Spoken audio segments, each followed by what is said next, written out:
Hey ladies, this is Mocha Mommy here bringing you another video. And in this video, what I would like to do is to break down Roe versus Wade from a healthcare worker's perspective. I wanted to make sure that I spent some time doing research, talking to colleagues, and just making sure that I'm abreast of the laws in my state, which is Texas, to make sure that I can come up with the most informed video for you. I also plan on coming up with some solution-oriented talking points that will help you talk to your healthcare provider, family, friends, loved ones, and then navigate this really challenging political environment. First things first, ladies, when it comes to birth control or contraceptive prescriptions, know that they are still legal. There are healthcare workers who still care, and an increasing number of women are looking for more contraceptive options. Ladies, my suggestion to you is to get a prescription for both hormonal and non-hormonal contraceptives. And before you leave that doctor's appointment that day, make it a point to make a 6-week follow-up visit, especially for your hormonal contraceptives. This is one of the reasons why hormonal contraceptives can be ineffective. We know that 1 in every 3 women who have sought some sort of termination service, was on some form of birth control within that 30 days leading up to the termination. So what are my suggestions? That make that 6-week follow-up visit after you are prescribed hormonal birth control, because you might be subject to what is called rebounding. What is rebounding? Rebounding is when your body starts producing the extra progesterone to stop you from ovulating, that your body will then rebound by producing more estrogen and more follicle stimulating hormone, therefore rendering the birth control ineffective. How do you know this is happening to you? A lot of the quote unquote side effects that you experience from hormonal birth control could in fact be rebounding. So it's important, ladies, that you are communicating with your physician, your healthcare professional, to let them know what exactly is happening. Because sometimes the weight gain, the headaches, the tiredness, the fatigue, the mood swings might not be from the hormonal birth control, but might be from the rebounding effect. That's why it's important to make sure that your hormone levels get checked. And it's important too that you discuss any underlying conditions that could compromise any of your birth control.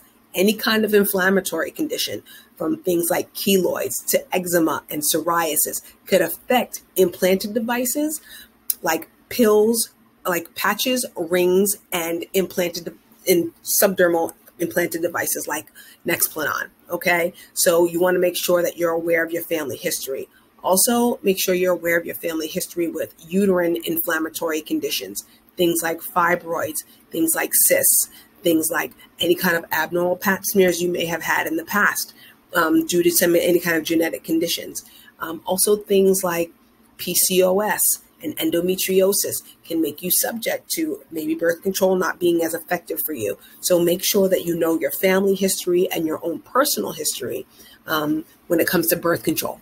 Also, you are able to get prescriptions for non-hormonal birth control, things like lactic acid supplements like Phexxi, also for things like spermicide, condoms, cervical caps, diaphragms, and any kind of foams, jellies that you may use to supplement, and condoms that you may use to supplement your birth control journey. Ladies, you can get written prescriptions for those, and then those can be covered by your insurance, depending on and flex spending, depending on your insurance plan. So ladies, make sure you ask for a written prescription for some of the non-hormonal birth control items that you may need, because it can possibly be covered by your insurance instead of always coming out of pocket, so that you have those items on hand should you need them. I do suggest doubling up on birth control, both barrier methods and non-hormonal methods with the hormonal method. And then also making sure that you're tracking your cycle so you know the days when you're most fertile, and you can avoid intercourse on those days. So ladies, I'm just really wanting to encourage you to take your health into consideration now that these laws have been repealed and trigger laws are in place. Okay, now as far as surgical and non-surgical options for pregnancy terminations. I do know that RU486, which is mifepristone and misoprostol together, that is a cervical softening agent, and it also is an agent that makes the uterus hormonally incompatible with pregnancy. Okay, RU486 is illegal. Healthcare professionals who write that prescription in the state of Texas run the risk of being criminally prosecuted. And so therefore, this drug is now controlled right now. The day that Roe versus Wade was repealed, that drug is now controlled by the cartel. Okay, it's controlled by the cartel. So again, this has been the case ever since 2 years ago when we had the heartbeat laws that made abortion after, I think, like a 6 to 8 week period, 6 to 8 weeks when a heartbeat was able to be detected.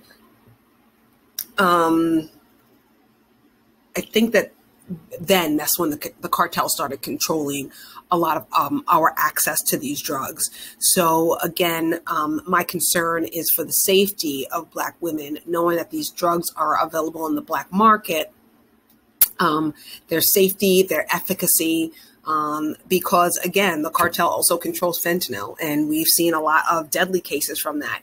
So I don't doubt that these drugs being available, we've seen it a lot as well, giving them to women who are almost term, who are crossing the border to make sure that they deliver on American soil.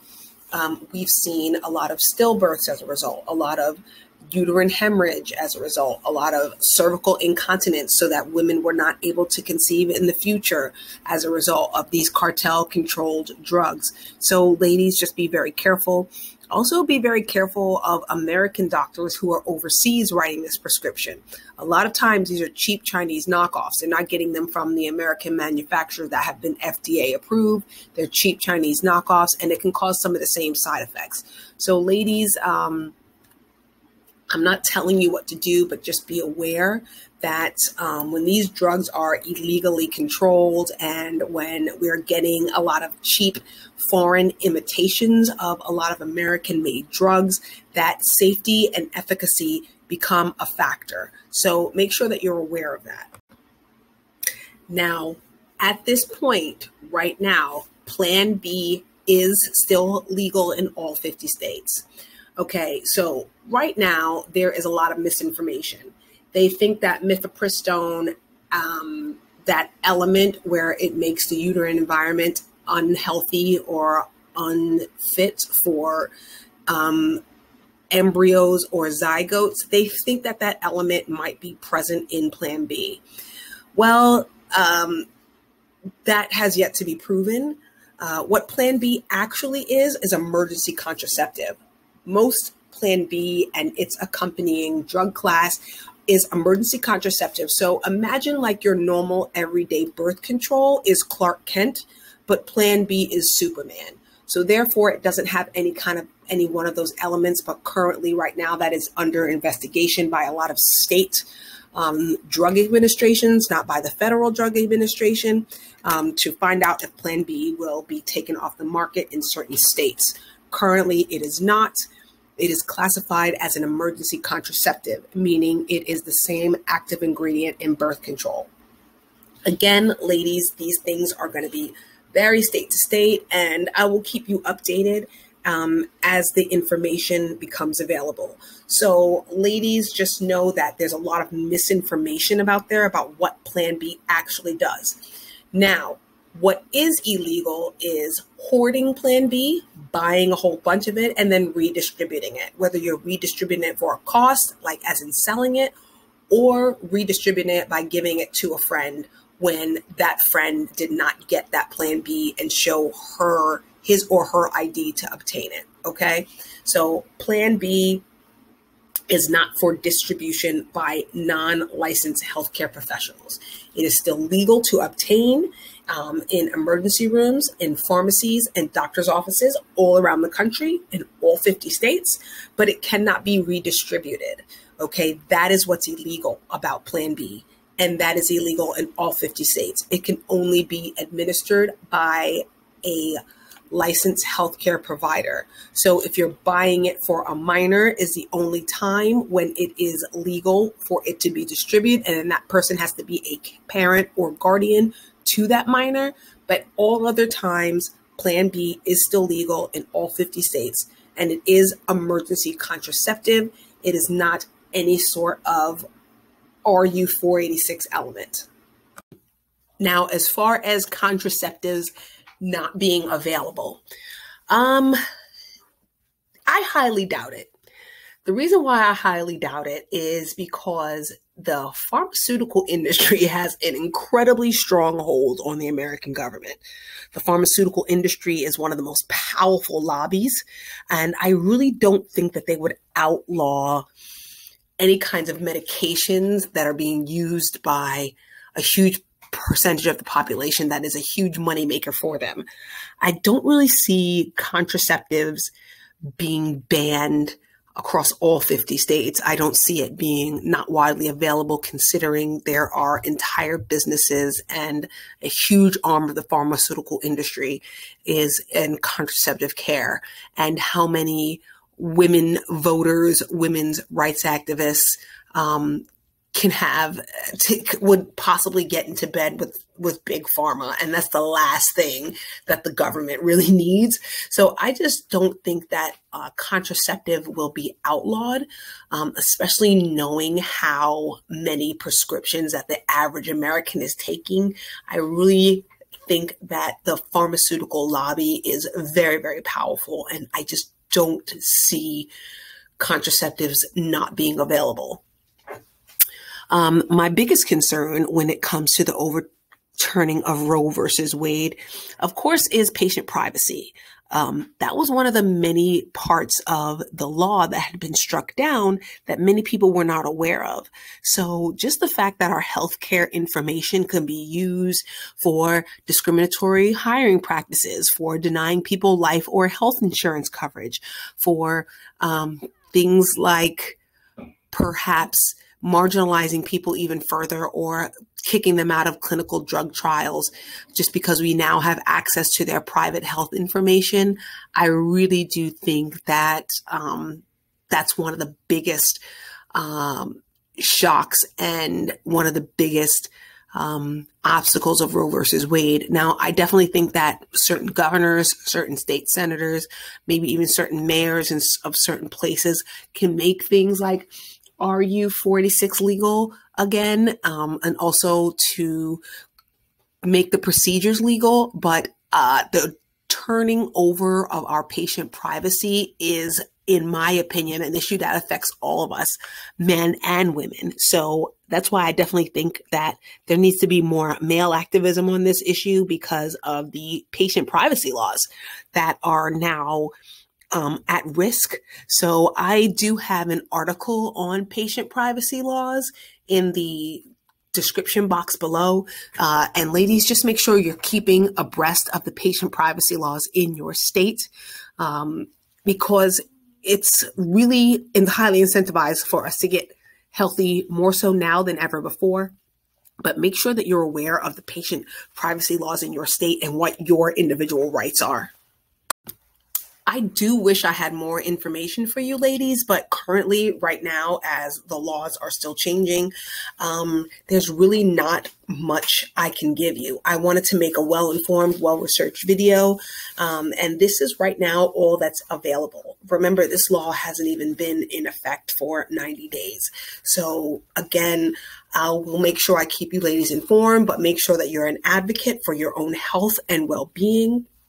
Your health is going to be more paramount than ever before, not just for your reproductive health, but your overall health, especially with so many patient privacy laws possibly being repealed or not being respected. So ladies, I just want you to make sure that you're your own strongest advocate. Speak up. Don't hesitate to continue to get a second, third, and fourth opinion. That is your right. It is your body. You get only one of them. As far as how to navigate the workplace, how I've been doing it is when people are kind of pressuring me to be pro-choice or pro-life, typically what I do is I direct them to a charity. When people are like, can you believe that this is happening to women and what about our rights? I would say something like, you know what, a lot of families are suffering right now. So this is our encouragement. This is a sign for us as a community to really come together and donate to your local food bank because they're really in need right now, and that need can only grow. So, or also when it comes to our local Little League, I'd be like, yeah, you know, children can really suffer as a result of this law. So let's make sure that we're, you know, donating to our local Little League and sponsoring a kid. So it's just a way that I've been able to talk about some of the charitable work that's important to me and deflect away from my own personal opinions about the issue. And I suggest you ladies do the same thing. So when people ask you where you fall on the spectrum of this, make sure that you say, well, hey, you know, a lot of people are going to be suffering right now. A lot of children will be suffering right now. And that's our chance to step up as a community and direct them to your local food bank because they really do need support. So that's just how I suggest you handle it in the workplace and around those personal and professional situations that could be sticky to navigate because people may want to know your stance. So that's my opinion on how you can deal with it. And ladies, just good luck in the future and I'll keep you informed. This is Mocha Mami and I'll see you in the next video.